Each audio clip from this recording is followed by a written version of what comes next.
और ये मेरी तो बेटी साध्वी जैसी थी, बिना बुलाए आ भी गई है, तो एक और बिठाइए इसे।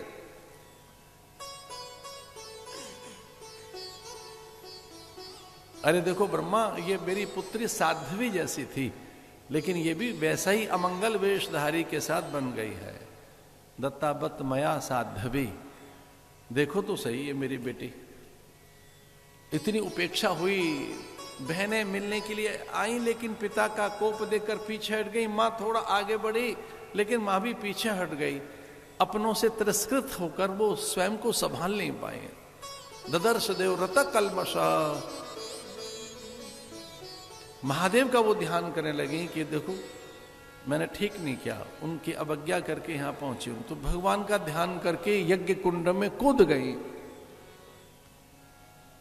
सती कि तेरा यज्ञ ही मैं विध्वंस कर दूंगी।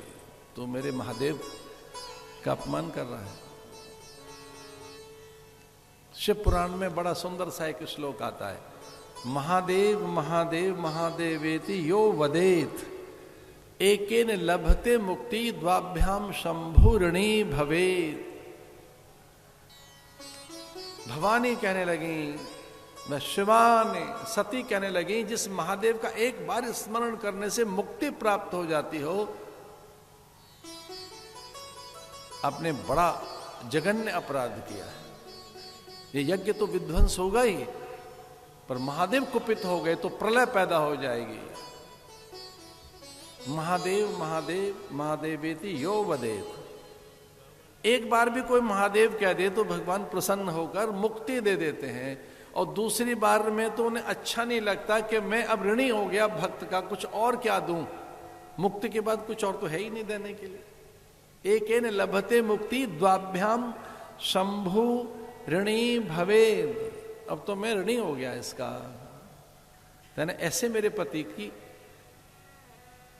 अवज्ञा और अपमान किया है। कूद गई यज्ञ कुंड में।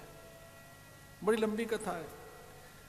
श्रृंगी भृंगी आए और वीरभद्र देखिए किस प्रकार से यज्ञ विध्वंस कर दिया। ब्रह्मा जी को भी थोड़ा सा प्रसाद मिला, नारद जी भागे, ये वो, और बहुत कुछ वहां हुआ यज्ञ में। सर काट दिया गया उसका, दक्ष का। भगवान प्रसन्न हुए, बाद में बकरे का सर लगाया गया। भगवान ने उस सती के 51 टुकड़े विष्णु के चक्र से हुए। जहां नेत्र गए गिरे वहां नैना देवी, जहां जिव्या गिरी मां ज्वाला जी, जहां हृदय भाग गिरा वो वैष्णो देवी, जहां मातृ भाग था जहां वह कामाख्या, जहां धड़ गिरा वो चामुंडा। ऐसे 51 पीठ।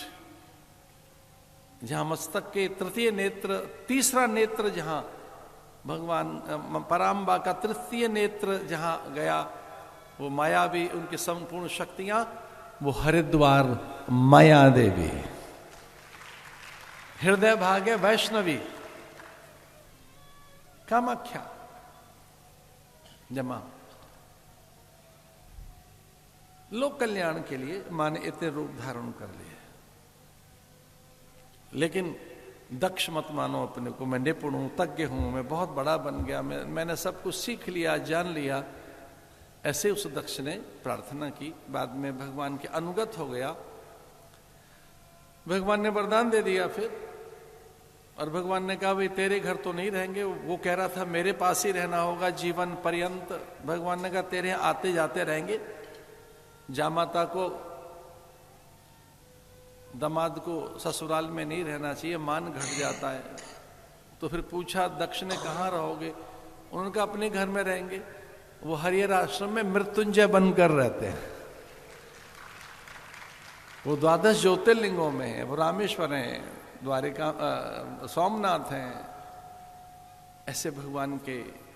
लेकिन ये बिल्कुल सही हम बता रहे हैं कि वो हरिद्वार में जब उन्होंने वचन दिया इस प्रकार का, तो मृत्युंजय के रूप में हम भाग्यवान हैं। उनके दर्शन, स्पर्श और अभिषेक का हमको अवसर मिलता है उन भगवान का। मन की बात है। वो तो महादेव हर जगह, कण कण में शंकर है, हर कण में शंकर है।